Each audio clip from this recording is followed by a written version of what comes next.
ಗೌತಮ್‌ಗೆ ಚಂದನ ತನ್ನ ತಂದೆ-ತಾಯಿ ಬಗ್ಗೆ ಹೇಳಿದ್ದ ಮಾತುಗಳು ಕೇಳಿ ಉರಿಯುತ್ತಿದ್ದ ಮನಕ್ಕೆ ತಂಪೆರೆದಂತೆ ಆಗಿತ್ತು. ಕೃಷ್ಣಪ್ರಸಾದ್ ಅವರ ಮಾತಿಗೆ ಕೋಪಗೊಂಡವನು, ಕೊಡುವುದಿಲ್ಲ ಅನ್ನುವುದಕ್ಕೆ ನೀವ್ಯಾರು? ಎನ್ನುತ್ತಲೇ ಅವರ ಎದುರು ಅವಳ ಬಳಿ ಬಂದು, ಮಾನಸಿಕವಾಗಿ ನಮ್ಮಿಬ್ಬರಿಗೂ ಎಂದೋ ಮದುವೆಯಾಗಿದೆ. ನಾನವಳನ್ನು ನಾನು ಮೆಚ್ಚಿದ ಹೆಣ್ಣಾಗಿ ನೋಡುವುದಕ್ಕಿಂತ ಹೆಚ್ಚಾಗಿ ನನ್ನ ಮಡದಿ ಆಗುವವಳು ನನ್ನ ಮಡದಿ ಎಂದೇ ನೋಡಿ ನಡೆಸಿಕೊಳ್ಳುತ್ತಿದ್ದದು. ಸಮಾಜಕ್ಕಾಗಿ, ಅವಳ ನೆಮ್ಮದಿಗಾಗಿ ನಿಮ್ಮ ಒಪ್ಪಿಗೆ ಕೇಳುವ ಮೂರ್ಖತನ ಮಾಡಿಬಿಟ್ಟೆ. ಇನ್ನು ನಿಮ್ಮ ಒಪ್ಪಿಗೆಯ ಅವಶ್ಯಕತೆ ಖಂಡಿತ ಇಲ್ಲ. ಹೇಳಿದವನು ಅವಳ ಭುಜ ಬಳಸಿ ನಮ್ಮ ಮನೆಗೆ ಹೋಗೋಣ ಎಂದಿದ್ದ.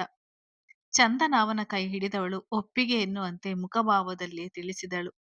ಗೌತಮ್ ಅವಳ ಕೈ ಹಿಡಿದು ಹೆಜ್ಜೆ ಹಾಕುತ್ತಿದ್ದಂತೆ ಕೃಷ್ಣ ಪ್ರಸಾದ್ ಅವರು ಚಂದನ ಎಂದು ಹೆಚ್ಚು ಕಡಿಮೆ ಕಿರುಚಿದಂತೆ ಕೂಗಿದ್ದರು. ತಂದೆಯ ಧ್ವನಿಗೆ ಬೆಚ್ಚಿ ನಿಂತವಳು ಅವರ ಕಡೆಗೆ ನೋಡಿದಳು. ಎಂದು ನೋಡಿರದ ತಂದೆಯ ಕೋಪ ನೋಡಿ ನಡುಗಿದರು. ಗೌತಮ್ ಕೈ ಹಿಡಿದೇ ಇದ್ದಳು. ಕೃಷ್ಣ ಪ್ರಸಾದ್ ಅವರು, ನೀನು ನನ್ನ ಮಗಳಾಗಿದ್ದರೆ ಅವನ ಬಿಟ್ಟು ಈ ಕಡೆ ಬಾ. ನೀನು ಒಂದು ಹೆಜ್ಜೆ ಅವನ ಜೊತೆ ನಡೆದರೂ ನಿನ್ನ ತಂದೆಯ ಹೆಣ ನೋಡ್ಬೇಕಾಗ್ತದೆ. ನಾನು ಸತ್ತರೂ ಕೂಡ ನೀನು ನನ್ನ ಮುಖ ನೋಡಲು ಬರುವುದು ಬೇಡ ಎಂದಿದ್ದರು. ಅವರ ಕಣ್ಣಿನಲ್ಲಿದ್ದ ಕಠಿಣತೆ ಅವರ ಮಾತನ್ನು ಮತ್ತಷ್ಟು ಸ್ಪಷ್ಟಪಡಿಸಿತು.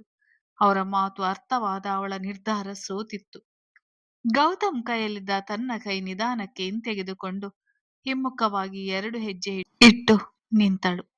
ಗೌತಮ್ ಅವಳ ನಡೆ ಸಹಿಸದಾಗಿದ್ದ. ಕೃಷ್ಣ ಪ್ರಸಾದ್ ಅವರು, ನಿಂಗೆ ನಿನ್ನ ಉತ್ತರ ಸಿಕ್ಕಿರ್ಬೇಕಲ್ವಾ? ಅವಳು ಯಾವತ್ತಿದ್ರೂ ನನ್ನ ಮಗಳೇ ಕಣೋ. ಎಷ್ಟು ದಿನ ನಿನ್ನ ಮಾಯಾ ಜಾಲದಲ್ಲಿ ಬಂಧಿಸ್ತೀಯ? ಗೊತ್ತಾಯ್ತಲ್ಲ ನಿನ್ನ ಜಾಗ. ನೀನಿನ್ನು ಹೊರಡ್ಬಹುದು ಎಂದಿದ್ದರು. ಗೌತಮ್ ಅವಳತ್ತಲೇ ನೋಡುತ್ತಾ, ನಾನು ಬೇಕಾ ನಿನ್ನ ತಂದೆ ಬೇಕಾ? ನಿರ್ಧಾರ ಮಾಡು. ಹೇಗೋ ಬದುಕುತ್ತಿದ್ದೆ ನಾನು. ನಿನ್ನನ್ನು ಯಾರು ಬರಲು ಹೇಳಿದ್ದು ನನ್ನ ಕಣ್ಣ ಮುಂದೆ? ಬದುಕು ಎಂದರೆ ಏನೆಂದು ತೋರಿಸಿಕೊಟ್ಟು ನನ್ನೊಂದಿಗೆ ಬದುಕಲು ಕೈ ಚಾಚಿದಾಗ ಹೀಗೆ ಕೈ ಬಿಟ್ಟು ಹೋಗ್ತೀಯಾ ಎಂದುಕೊಂಡಿರಲಿಲ್ಲ. ನಿನಗೆ ಕೊನೆಯ ಅವಕಾಶ. ಬರ್ತೀಯಾ ಇಲ್ವಾ? ಇಂದು ನೀನು ನನ್ನ ಜೊತೆ ಬರದೇ ಇದ್ರೆ ಇನ್ನೆಂದು ನನ್ನ ಕಣ್ಮುಂದೆ ಬರ್ಬೇಡ. ನನ್ನೊಂದಿಗೆ ಮಾತನಾಡುವ ಪ್ರಯತ್ನ ಮಾಡ್ಲೇಬೇಡ. ಇದೇ ನಮ್ಮಿಬ್ಬರ ಕೊನೆ ಭೇಟಿ ಎಂದಿದ್ದ. ಚಂದನ ಮಾತಿಗೆ ತತ್ತರಿಸಿ ಹೋಗಿದ್ದಳು. ಅವನತ್ತ ಒಂದು ಹೆಜ್ಜೆ ತಿಟ್ಟಿದ್ದಳು ಅಷ್ಟೇ. ಕೃಷ್ಣ ಪ್ರಸಾದ್ ಅವರು, ನನ್ನ ಜೀವ ನಿನ್ನ ನಡೆಯಲಿದ್ದೆ. ಈ ಮನೆಯಲ್ಲಿ ಸಂಭ್ರಮ ಇರುವಂತೆ ಮಾಡ್ತೀಯಾ ಅಥವಾ ಸೂತಕ್ಕಿರುವಂತೆ ಮಾಡ್ತೀಯಾ? ನಿನ್ನಿಷ್ಟ ಎಂದಿದ್ದರು.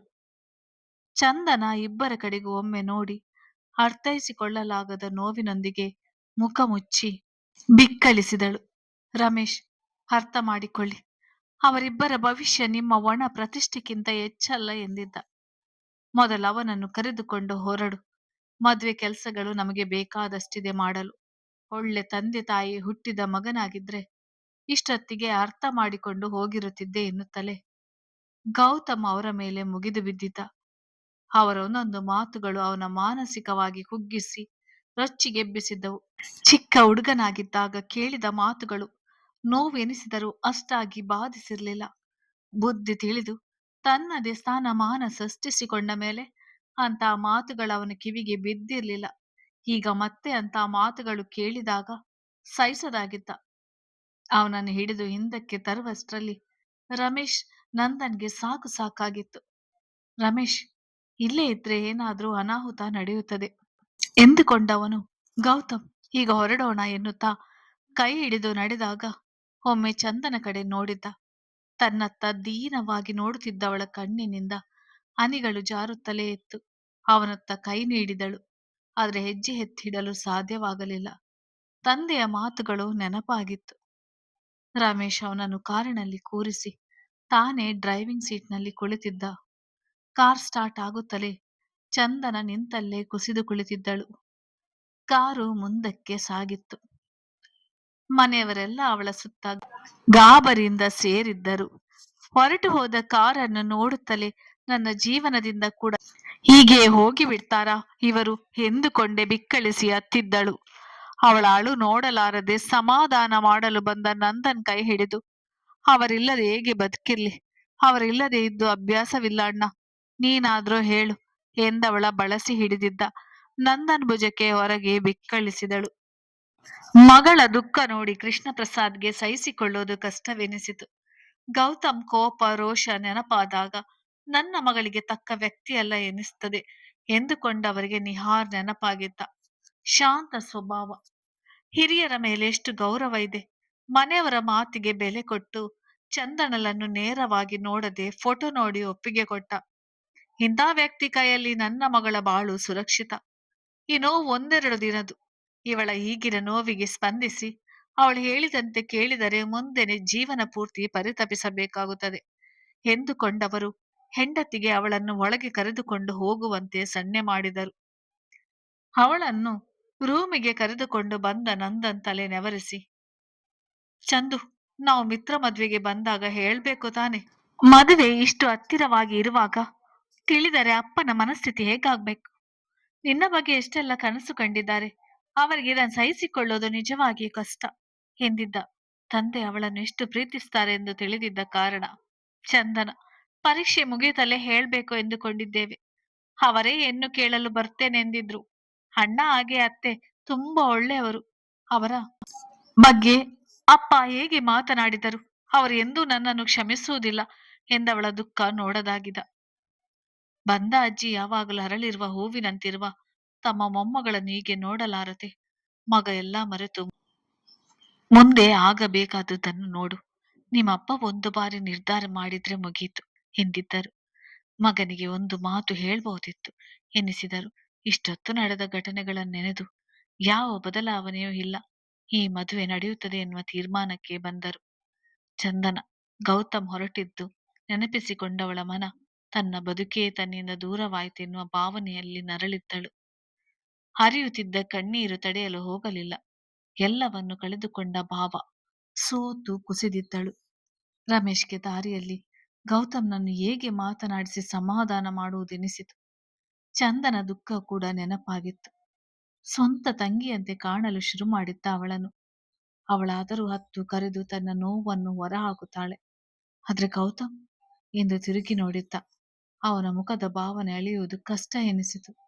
ಆದರೂ ಗೌತಮ್, ಒಂದೆರಡು ದಿನ ಸುಮ್ಮನಿರು, ಏನಾದರೂ ದಾರಿ ಸಿಗುತ್ತದೆ. ನಿನ್ನೆಯಿಂದ ಎಲ್ಲರಿಗೂ ವಿಷಯ ತಿಳಿದಿತ್ತು. ಎಲ್ಲ ಸಿಕ್ಕು ಸಿಕ್ಕಾಗಿ ಬಿಟ್ಟಿದೆ. ಎಲ್ಲರ ಮನಸ್ಸು ಸಮಾಧಾನಕ್ಕೆ ಬರಲಿ. ನಂತರ ಮತ್ತೊಮ್ಮೆ ಯಾರನ್ನಾದ್ರೂ ನಮ್ಮ ಪರವಾಗಿ ಮಾತನಾಡಲು ಬಿಟ್ಟು ಚಂದನ ತಂದೆ ಬಳಿ ಮಾತನಾಡಿಸೋಣ ಎನ್ನುತ್ತಿದ್ದಂತೆ. ರಮೇಶ್, ಇನ್ನೊಮ್ಮೆ ಆ ವ್ಯಕ್ತಿ ಬಗ್ಗೆ ನನ್ನ ಬಳಿ ಮಾತನಾಡಬೇಡ. ಅವಳಿಗೆ ನನಗಿಂತ ಅವಳ ತಂದೆ ಹೆಚ್ಚಾಗಿದ್ದಾರೆ. ಅಲ್ಲೇ ಇರಲಿ ಬಿಡು. ನಾನು ಹುಟ್ಟಿದಾಗಿನಿಂದ ನನ್ನ ಜೊತೆಯಲ್ಲೇ ಇದ್ಲ. ಒಂಟಿಯಾಗಿಯೇ ಬೆಳೆದೆ. ಒಂಟಿಯಾಗಿಯೇ ಎಲ್ಲಾ ನೋವನ್ನು ಅನುಭವಿಸಿದೆ. ನಡುವೆ ಬಂದಳು. ಬದುಕು ಎಂದರೆ ಹೀಗಿರುತ್ತೆ, ಇದು ಜೀವನ, ಇನ್ನು ನಿಮ್ಮ ಜೀವನದಲ್ಲಿ ಕೊನೆವರೆಗೂ ಉಳಿಯುತ್ತೇನೆ ಎನ್ನುವ ಭರವಸೆ ಕೊಟ್ಟಿದ್ದಳು. ಈಗ ಹೀಗೆ ನಡುವೆ ಕೈ ಬಿಟ್ಟು ಹೋದಳು. ಈ ನೋವು ನನಗೇನು ಹೊಸದಲ್ಲ ಬಿಡು. ನನ್ನ ಬದುಕಿನ ಬಗ್ಗೆ ನಂಗೆ ಗೊತ್ತಿಲ್ವಾ? ನಾನೆಂದೋ ಹೊಂಟಿ ಎಂದವನಿಗೆ ಅವಳ ಜೊತೆ ಕಳೆದ ಒಂದೊಂದು ಕ್ಷಣಗಳು ಕಣ್ಮುಂದೆ ಬಂದಿದ್ದವು. ದುಡುಕ್ಬೇಡ ಗೌತಮ್, ತಾಳ್ಮೆ ಇರ್ಲಿ, ಎಲ್ಲ ಸರಿ ಹೋಗುವ ಕ್ಷಣ ಕೂಡ ಬರುತ್ತದೆ ಎಂದಿದ್ದ. ಗೌತಮ್ ಮುಖದಲ್ಲಿ ಅರ್ಥವಾಗದ ಭಾವ ಮೂಡಿತು. ಸಂತೋಷ ನೆಮ್ಮದಿಯ ಪರಿಚಯ ಮಾಡಿಸಿದವಳು ಅವಳು. ಅವಳು ನನ್ನ ಬಾಳಿಗೆ ಬರದೇ ಇದ್ದಿದ್ರೆ ಅದರ ನೆರಳು ನನ್ನ ತಾಕುತ್ತಿರಲಿಲ್ಲ. ರಾಶಿ ರಾಶಿ ಮರೆಯಲಾರದ ನೆನಪುಗಳು ಕೊಟ್ಟು ಹೋಗಿದ್ದಾಳೆ ಎಂದುಕೊಂಡವನು ಅವಳ ತಂದೆ ಆಯ್ಕೆ ಇಟ್ಟಾಗ ತನ್ನ ಕೈ ಬಿಟ್ಟು ಹಿಂದೆ ಸರಿದವಳ ಕ್ಷಣ ನೆನೆದು, ನಿನ್ನ ಎಂದೂ ಕ್ಷಮಿಸೋಲ್ಲ, ಬಿಟ್ಟು ಹೋಗೋಲ್ಲ ಎಂದು ಮಾತು ಕೊಟ್ಟಿದ್ದೆ. ಆದ್ರೆ ಈಗ ಮನದ ವೇದನೆ ಸಹಿಸಲು ಆಗದೇ ಇದ್ದಾಗ ಕಣ್ಣುಗಳು ತುಂಬಿತು. ರಮೇಶ್ಗೆ ಕಾಣದಿರಲೆಂದು ಮುಖ ಪಕ್ಕಕ್ಕೆ ತಿರುಗಿಸಿದ. ದೀಪಾಂಜಲಿಗೆ ಬಂದ ಗೌತಮ್ ತನ್ನ ರೂಮ್ ಸೇರಿ ಬಾಗಿಲು ಹಾಕಿದ. ಎಲ್ಲರೂ ರಮೇಶ್ ಸುತ್ತ ಸೇರಿದ್ದರು. ಏನಾಯ್ತು ಎಂದು ಗೌತಮ್ ನಡೆ ಮುಖಭಾವ ನೋಡಿಯೇ ಅರ್ಥವಾಗಿತ್ತು. ಆದರೂ ವಿಷಯ ತಿಳಿಯಲೇಬೇಕೆನಿಸಿತು. ಮಹೇಂದ್ರ ಅವರು, ರಮೇಶ್ ಅವನು ಯಾಕೆ ಹಾಗೆ ಹೋದ, ಏನಾಯ್ತು ಕೇಳಿದ್ದರು. ರಮೇಶ್ ಅಲ್ಲಿ ನಡೆದುದನ್ನೆಲ್ಲ ಹೇಳಿ ಮುಗಿಸಿದನು. ಯಾಕೋ ನನಗೆ ಎಂದವನು ಮುಂದಿನ ಮಾತುಗಳು ಬಾಯಿ ಬಿಟ್ಟು ಹೇಳಲಾಗಿತ್ತ. ಪಾವನಿ, ಹಾಗಾದ್ರೆ ಚಂದನ ಇನ್ನು ಇಲ್ಲಿ ಬರೋಲ್ವಾ? ಮತ್ತೆ ಅಣ್ಣ ಹೀಗೆ ಇರ್ತಾನ ಎಂದವಳು ಬಿಕ್ಕಳಿಸಿ ಅತ್ತರೆ. ಮಹೇಂದ್ರ ಅವರು, ನನ್ನ ಗೌತಮ್ ಚಿಕ್ಕ ವಯಸ್ಸಿನಿಂದ ಬರೀ ನೋವನ್ನೇ ನೋಡುತ್ತಾ ಅವನದೇ ಒಂದು ಪ್ರಪಂಚ ಸೃಷ್ಟಿಸಿಕೊಂಡು ಬಿಟ್ಟಿದ್ದ. ನಗು, ನೆಮ್ಮದಿ ಅನ್ನುವುದನ್ನು ಮರೆತು ಬದುಕಿದ್ದ. ಈಗ ಅವನು ಕೂಡ ಎಲ್ಲರಂತೆ ಬದುಕುತ್ತಾನೆ ಎನ್ನುವ ಸಂದರ್ಭದಲ್ಲಿ ಹೀಗಾಗಬೇಕೆ? ಯಾಕೋ ಅವನ ಹಣೆಬರಹವೇ ಸರಿಯಿಲ್ಲ ಎಂದಿದ್ದರು. ಇಂದ್ರಾಣಿಯವರು, ಇದಕ್ಕೆಲ್ಲ ನಾನೇ ಕಾರಣ ಮಾವ. ಅಂದು ನಿಮ್ಮ ಮಗ ಮದುವೆಯಾಗಿ ಬಿಡೋಣ ಎಂದಾಗ ಒಪ್ಪಿ ಬಿಡ್ಬೇಕಾಗಿತ್ತು. ಅವರು ಅಂದ ಒಂದು ಮಾತನ್ನು ಸಾಧಿಸಿ ನನ್ನ ಎಜುಕೇಶನ್ ಮಾತ್ರ ನನಗೆ ಮುಖ್ಯ ಎಂದುಕೊಂಡು ಹೋಗಿಬಿಟ್ಟೆ. ಆ ದಿನ ನಾನು ತಾಳ್ಮೆಯಿಂದ ಯೋಚಿಸಿದ್ದರೆ ಇಂದು ಇಂತಹ ಪರಿಸ್ಥಿತಿ ಬರುತ್ತಿರಲಿಲ್ಲ. ನಾನೇ ಇದಕ್ಕೆಲ್ಲ ಕಾರಣ. ಚಂದನ ತಂದೆ ಕಾಲು ಹಿಡಿದಾದರೂ ಅವರ ಮಗಳನ್ನು ನನ್ನ ಮಗನಿಗೆ ಕೊಟ್ಟು ಮದುವೆ ಮಾಡಿಕೊಡಲು ಕೇಳುತ್ತೇನೆ ಎಂದಿದ್ದರು. ಗೌತಮ್ ಬಾಗಿಲ ಬಳಿ ನಿಂತು ಅವರ ಮಾತು ಕೇಳುತ್ತಿದ್ದವನು, ನೀವಾಗೆ ಮಾಡಿದ ದಿನ ನಿಮ್ಮ ಮಗ ಇರೋಲ್ಲ ಅಷ್ಟೇ. ಬೇರೆ ಯಾರೋ ಕೆಲಸಕ್ಕೆ ಬಾರದವರೆಲ್ಲ ನಿಮ್ಮ ಬಗ್ಗೆ ಅಂದುಕೊಂಡರೆ ನೀವು ಯೋಚಿಸಬೇಕಾಗಿಲ್ಲ. ನಿಮ್ಮ ಮಗ ನಾನು. ನನ್ನ ಮನದಲ್ಲಿ ನಿಮ್ಮ ಬಗ್ಗೆ ಗೌರವ, ಅಭಿಮಾನವಿದೆ. ಅಷ್ಟು ಸಾಕು ಅಂದುಕೊಳ್ತೇನೆ. ನನ್ನ ತಾಯಿ ಇನ್ನೊಬ್ಬರ ಮುಂದೆ ತಲೆ ತಗ್ಗಿಸುವುದನ್ನು ನಾನು ಖಂಡಿತ ಸಹಿಸುವುದಿಲ್ಲ. ನೆನಪಿರಲಿ, ನನ್ನ ಬದುಕು ಮೊದಲು ಕೂಡ ಹೀಗೆ ಇತ್ತು. ಒಂಟಿಯಾಗಿ ಬದುಕುವುದು ನನಗೆ ಕಷ್ಟವಲ್ಲ. ಆಫೀಸ್ನಲ್ಲಿ ಕೆಲಸ ಇದೆ, ಹೋಗಿ ಬರ್ತೀನಿ ಹೇಳಿ ನಡೆದಿದ್ದ. ಅವನ ಮಾತಿಗೆ ಎಲ್ಲರ ಬಾಯಿ ಕಟ್ಟಿದ್ರು. ಇಂದ್ರಾಣಿ ಅವರು, ಅವನಿಗಾಗಿ ನಾನು ಯಾವ ತ್ಯಾಗವನ್ನು ಮಾಡಲಿಲ್ಲ. ಎದೆ ಹಾಲು ಉಣಿಸ್ಲಿಲ್ಲ. ಎತ್ತಿಕೊಂಡು ನಾನಿದ್ದೀನಿ ಅಂತ ಧೈರ್ಯ ತುಂಬಿ ಆಸರೆ ನೀಡಿ ಮುದ್ದಿಸ್ಲಿಲ್ಲ. ಕಣ್ಣಲ್ಲಿ ಕಣ್ಣಿಟ್ಟು ಬೆಳೆಸ್ಲಿಲ್ಲ. ಆದ್ರೆ ನನ್ನ ಮಗ, ನನ್ನ ಮೇಲಿಟ್ಟಿರುವ ಅಭಿಮಾನಕ್ಕೆ ನಾನು ಅರ್ಹಳಲ್ಲ ಎಂದು ಬಿಕ್ಕಳಿಸಿ ಅತ್ತವರ ವೇದನೆ ನೋಡಲು ಎಲ್ಲರಿಗೂ ಕಷ್ಟವೆನ್ನಿಸಿತು. ಆಫೀಸ್ಗೆ ಬಂದು ಕುಳಿತ ಗೌತಮ್ ವಿಚಿತ್ರ ಮನಸ್ಥಿತಿಯ ನೋವಿನಿಂದ ಒದ್ದಾಡುತ್ತಿದ್ದ.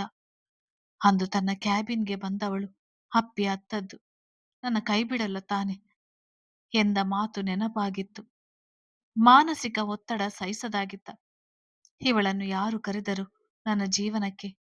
ಮೊದಲನಷ್ಟೇ ಬಂದಷ್ಟು ಬೈದುಕೊಂಡು ಸಮಾಧಾನ ಸಿಗದೆ ಇದ್ದಾಗ ಕಾರಿನ ಕೀ ಹಿಡಿದವನು ಕನ್ಸ್ಟ್ರಕ್ಷನ್ ನಡೆಯುತ್ತಿದ್ದ ಸ್ಥಳಕ್ಕೆ ಹೋದರೆ ನೆಮ್ಮದಿ ಸಿಗಬಹುದು ಎನಿಸಿ ಅತ್ತ ಕಡೆ ಸಾಗಿದ್ದ. ಚಂದನ ರಾತ್ರಿ ಊಟ ಮಾಡದೆ ಉಳಿದಿದ್ದಳು.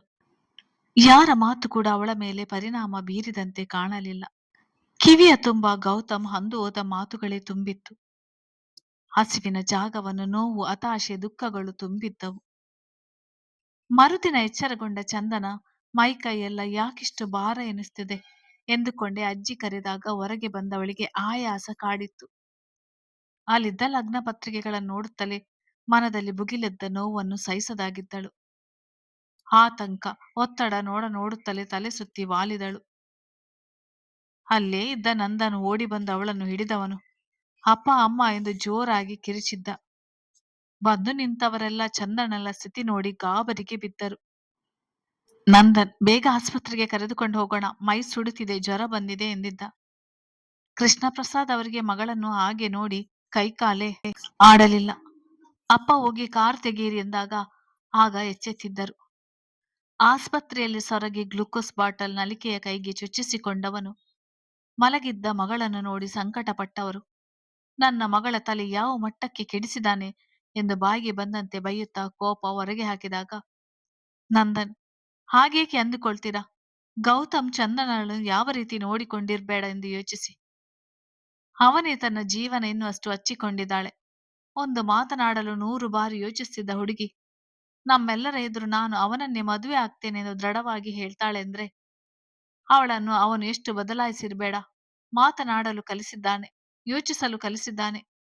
ತನ್ನ ಅಕ್ಕಿಗಾಗಿ ಎದುರು ನಿಂತವರು ಯಾರೇ ಆದರೂ ಧೈರ್ಯದಿಂದ ಮಾತನಾಡುವುದು ಕಲಿಸಿದ್ದಾನೆ. ಇನ್ನೇನು ಬೇಕು? ಅವಳು ದೊಡ್ಡಮ್ಮನ ಮನೆಗೆ ಹೋಗುವ ಮೊದಲು ಹೇಗಿದ್ಲು ನೆನಪಿದೆಯಾ? ಈಗ ತನ್ನ ಬಗ್ಗೆ ತಾನೇ ನಿರ್ಧಾರ ತೆಗೆದುಕೊಳ್ಳುವಷ್ಟು ಮುಂದುವರೆದಿದ್ದಾಳೆ. ಹಾಗಂತ ಓದಿನಲ್ಲಿ ಹಿಂದೆ ಉಳಿದಿರಲಿಲ್ಲ.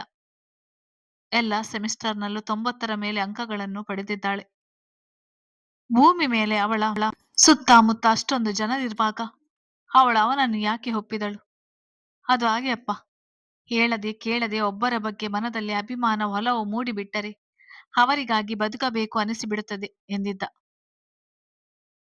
ನೀನು ಅವಳ ಪರ ಮಾತನಾಡ್ತೀಯಾ? ಎಲ್ಲ ಗೊತ್ತಿದ್ದು ಹೀಗೇಕೆ ಹೇಳುತ್ತೀಯಾ? ಊಟ ಮಾಡದೆ ಇದ್ದಿದ್ದಕ್ಕೆ ಹೀಗಾಗಿದ್ದಾಳೆ. ಊಟ ಮಾಡಿದರೆ ಸರಿ ಹೋಗ್ತಾಳೆ ಎಂದವರ ಕೋಪ ಹೆಂಡತಿಯ ಕಡೆ ತಿರುಗಿತು. ಮಗಳು ಎನ್ನುವ ಮಮತೆ ಇಲ್ವಾ? ಹೇಗಾದ್ರೂ ಮಾಡಿ ತಿನ್ನಿಸ್ಬೇಕು ತಾನೆ ಎಂದಿದ್ದರು. ತಂದೆಯ ಮಾತಿಗೆ ಕೋಪಗೊಂಡ ನಂದನ್, ನೀವು ತಪ್ಪು ಮಾಡಿ ಅವರನ್ನು ಯಾಕೆ ಅನ್ನುತ್ತೀರಾ? ನಾನು ಮೊದಲೇ ಹೇಳಿದ್ದೆ, ಈ ಮದುವೆ ವಿಷಯ ಅವಳಿಗೆ ತಿಳಿಸಿ ಅವಳ ಒಪ್ಪಿಗೆ ತೆಗೆದುಕೊಳ್ಳಿ ಎಂದು. ಇದು ಮನಸ್ಸಿಗೆ ಸಂಬಂಧಪಟ್ಟ ವಿಷಯ. ಬಟ್ಟೆ ಒಡವೆ ಆದ್ರೆ ಇಷ್ಟ ಆಗದಿದ್ರೆ ಬದಲಾಯಿಸಿಕೊಳ್ಳಲು ಆಯ್ಕೆ ಇರ್ತದೆ. ಇದು ಮದುವೆ ಬಂಧನದಲ್ಲಿ ಒಂದಾದ್ರೆ ಮುಗಿಯಿತು. ಸಾಯುವವರೆಗೂ ಅವರ ಜೊತೆ ಬದುಕಬೇಕು. ಆಯ್ಕೆಗೆ ಮತ್ತೊಮ್ಮೆ ಅವಕಾಶ ಎನ್ನುವುದಿರುವುದಿಲ್ಲ. ಅಂಥದ್ರಲ್ಲಿ ಇಷ್ಟವಿಲ್ಲದೆ ಮದುವೆಯಾಗಿ ಇಡೀ ಜೀವನ ಹೇಗೆ ಬದುಕುವುದು? ಹೇಳಿದವನು ತಂಗಿಯನ್ನು ಹಾಗೆ ನೋಡಲಾಗದೆ ಹೊರಗೆ ನಡೆದಿದ್ದ. ಕೃಷ್ಣ ಪ್ರಸಾದ್ ಅವರಿಗೆ ನಾನು ಮದುವೆ ನಿಶ್ಚಯಿಸುವ ಮೊದಲು ಅವಳನ್ನು ಒಂದು ಮಾತು ಕೇಳಬೇಕಾಗಿತ್ತು ಎನಿಸಿ ಪಾಪ ಪ್ರಜ್ಞೆ ಕಾಡಿತು. ಗೌತಮ್ಗೆ ಜೀವ ಚೈತನ್ಯವೇ ಕಳೆದುಕೊಂಡ ಅನುಭವವಾಗಿತ್ತು. ಯಾವುದರಲ್ಲಿಯೂ ಆಸಕ್ತಿ ಇರಲಿಲ್ಲ. ಕಳೆದಿದ್ದ 3 ದಿನಗಳ ಪರಿವೆಯೇ ಇಲ್ಲದಂತಾಗಿದ್ದ. ನಸು ನಗುವಿನೊಂದಿಗೆ ತನ್ನ ಕಣ್ಮುಂದೆ ಬರುತ್ತಿದ್ದವಳ ಸಿಹಿ ನೆನಪನ್ನೇ ನೋವಿನೊಂದಿಗೆ ಕಳೆಯುತ್ತಿದ್ದ. ಅಂದು ಕಾಲೇಜ್ ಕನ್ಸ್ಟ್ರಕ್ಷನ್ ಕೆಲಸದ ಬಗ್ಗೆ ಗಮನಿಸಲು ಕಾಲೇಜ್ನ ಬಳಿ ಬಂದಿದ್ದ. ಗೌತಮ್ ಬರುತ್ತಿದ್ದ ಹುಡುಗಿಯನ್ನು ನೋಡಿ ಅವಳ ಗೆಳತಿಯವಳು ಹೇಗೆ ಮಾತನಾಡಿಸುವುದೆಂದೆನಿಸಿದರು. ಅದಕ್ಕೂ ಮೀರಿ ನಿಂತಿತ್ತು ಚಂದನ ಬಗ್ಗೆ ಇದ್ದ ಕಾಳಜಿ. ಬಳಿಗೆ ಸರಿದವನು ನೇರವಾಗಿ ಕೇಳಿದ, ನಿಮ್ಮ ಸ್ನೇಹಿತೆ ಫೋನ್ ಮಾಡಿದ್ಲಾ? ಹೇಗಿದ್ದಾಳಂತೆ ಎಂದಿದ್ದ.